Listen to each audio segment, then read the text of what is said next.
Up next, we've got Nomathemba, Grieving a Chronic Condition, Mental Health Matters. Nomathemba Molefi is the owner of Ignite Life Coaching and Counseling Services. She holds an honours degree in psychology from Wits University, which she obtained in 2010. Nomathemba is an internationally certified life coach and a member of HPCSA. Her technical skills include NLP and EFT. She is proficient in multiple languages, including English, Setswana, isiZulu, isiXhosa, Sepedi, and Sesotho. Nomathemba, over to you. Thank you for joining us today.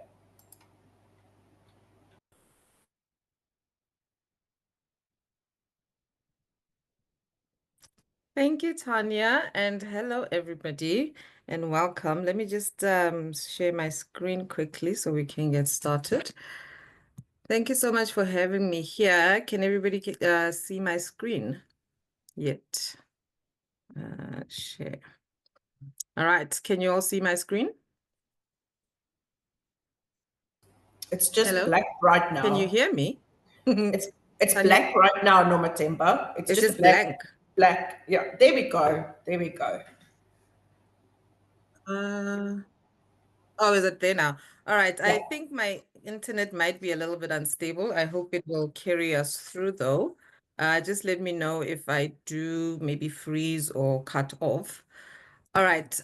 So today we're going to be looking at grieving your chronic illness as a journey to healing and understanding your illness. Okay. All right. So as you know, living with chronic illness is a lifelong journey and it can be and each day can bring symptoms and side effects and limitations that serve as reminders of the condition and sometimes a reminder of what has been lost. So the cycle of remission can also stir up fresh emotions repeatedly, making it feel like the grief is coming in waves. But understanding this process can also help us to find balance and meaning for what is happening. Sorry. Um, all right. So let's look at the 7 stages of chronic illness and what it is that they bring us.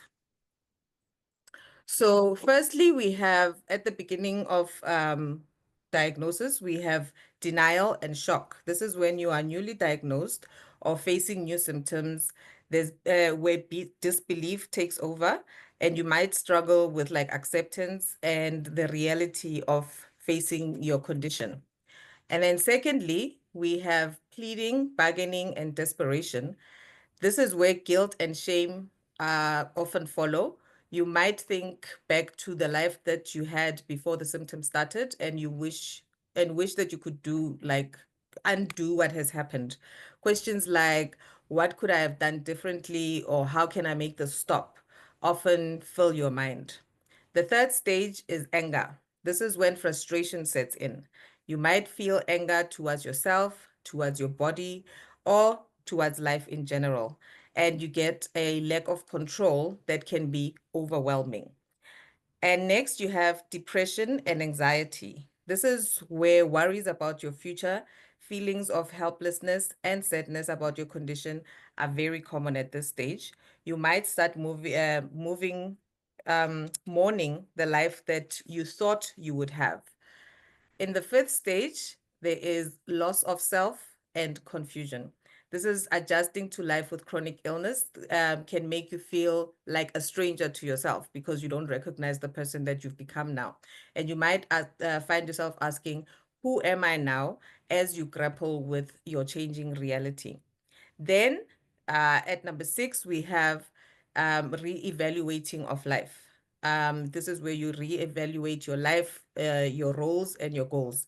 This is when you start to also look forward, when you start to learn more about your symptoms and you rethink your aspirations and you redefine your identity. Finally, you move into acceptance. This is where healing truly begins. You acknowledge your condition and you explore ways to build a meaningful life despite your illness. This All this allows you to embrace your strategies and support systems that help you to live fully. It's important to note that grief is not a linear process. So some days you'll move forward and other days your emotions may resurface. So, it's not the same every day. And reaching the acceptance stage allows you to experience life with less resistance, which brings you more clarity and strength while dealing with your illness. So, but what if illness is not just a physical struggle, but also a messenger, a sort of wake-up call that guides you towards self-awareness and inner growth? You see, healing is not only about treating symptoms, it's also about addressing emotional, mental, and spiritual well-being. Our thoughts and emotions and beliefs do affect our health, and science has shown us that chronic stress often weakens the immune system. And by recognizing unresolved emotions like fear, anger, and grief, they can actually manifest as physical symptoms. And recognizing the mind-body connection can help us to unlock a deeper understanding about what our bodies are actually trying to tell us. When emotions go unsuppressed, they can actually create imbalances in the body, and our bodies then respond through discomfort and or disease. You see, everything in life is energy. Everything is made up of energy, right? So our bodies, our thoughts, and our emotions are also made up of energy. And energy is meant to flow and not to remain stagnant. Imagine water standing still. What happens to it? It usually starts to decay. So the same applies to our emotions. When they are suppressed, they often build up and create distress. So throughout our childhoods, we are conditioned to see life through certain perspectives. And negative experiences can make us shape beliefs like, I'm not good enough, I'm unworthy of love, or the world is not a safe place. And these beliefs become the subconscious programming that then influences how we see ourselves and how we see the world around us. And if these beliefs are left unresolved, they create emotional and physical blocks in the body. And over time, then the body then manifests these unresolved emotions through illness if we do not process them. Louise Hay, who is the author of the book You Can Heal Your Life, teaches us that every condition represents a need. And once that need is fulfilled, then the condition can also shift. She emphasizes that emotions such as criticism, anger, resentment, and guilt are often linked to physical ailments. And when we acknowledge the emotional patterns behind the disease, we can begin to then shift them. Healing is not about medicine. It's not just about medicine. It's about emotional release, self-awareness, and embracing a holistic approach. So let us look at ASA from an energy perspective. So from an energy perspective, ASA can be seen as a condition that is deeply rooted to blocked emotions, unresolved stress, and resistance to life's flow. Let's take a look at the symptoms closely.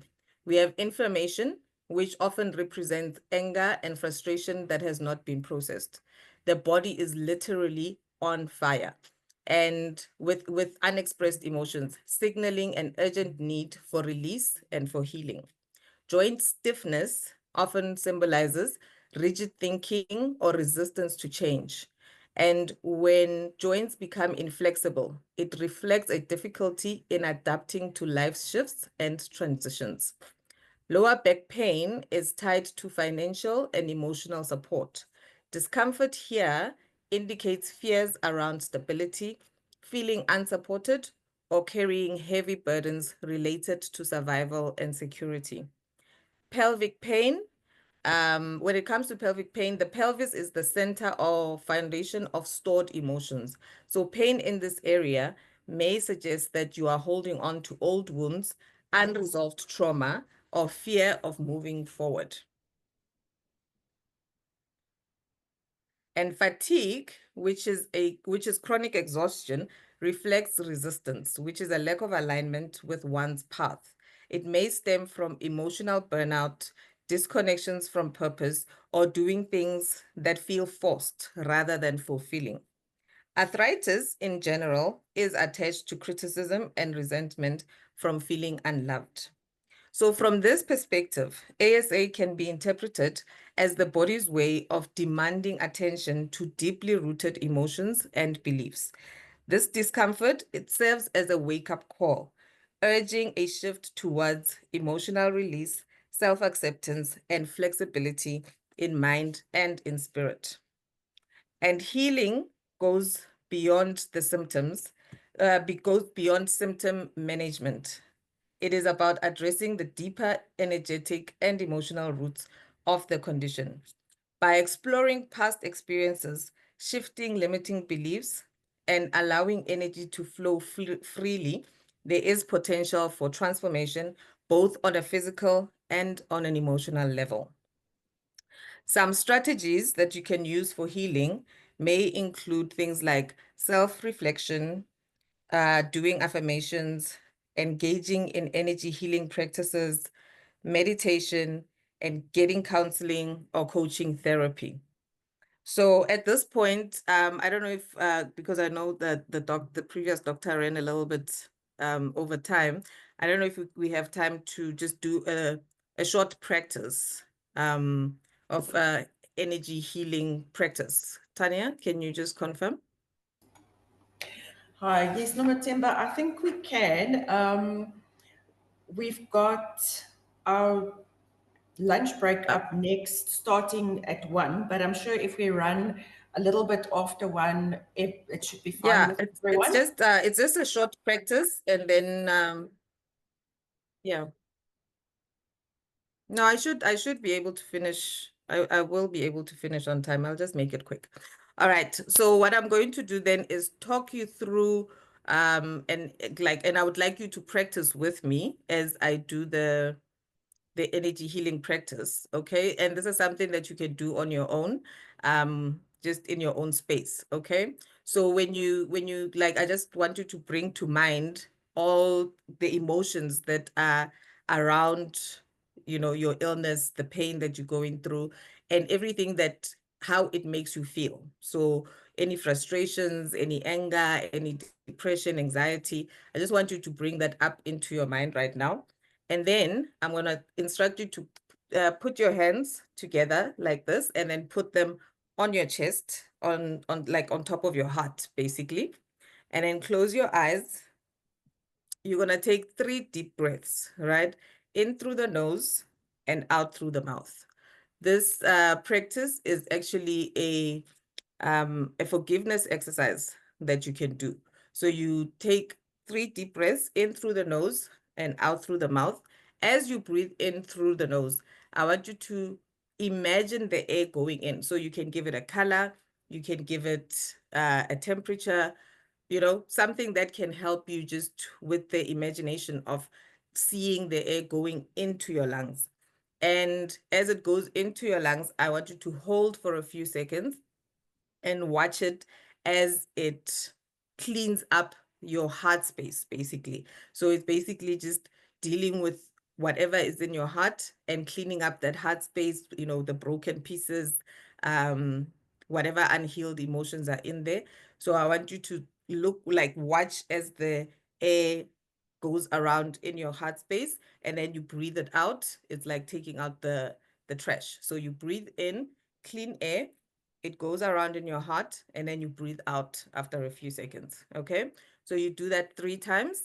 And then with your mind still focused on what's going on in your heart space, I want you to speak to your heart. So this is you speaking to your heart. You're not speaking to anybody else. This is between you and you. So you then speak to your heart and you say, I'm sorry.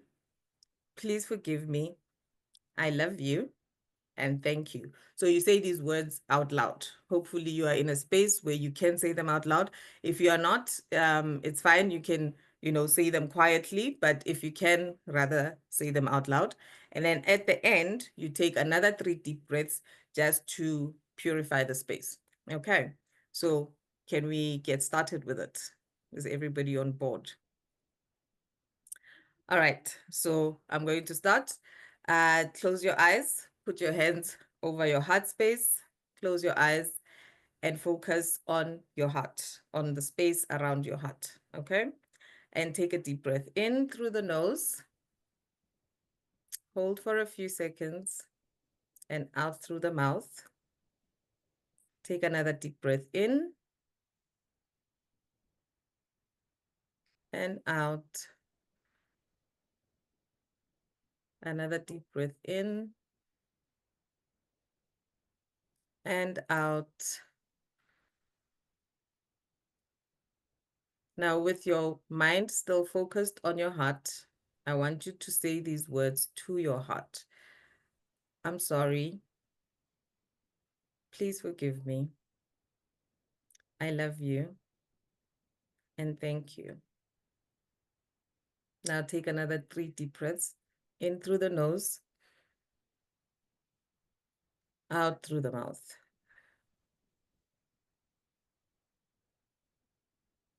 Second breath in and out. And the final breath in through the nose and out through the mouth. Then you can open your eyes and come back into the room that you are in.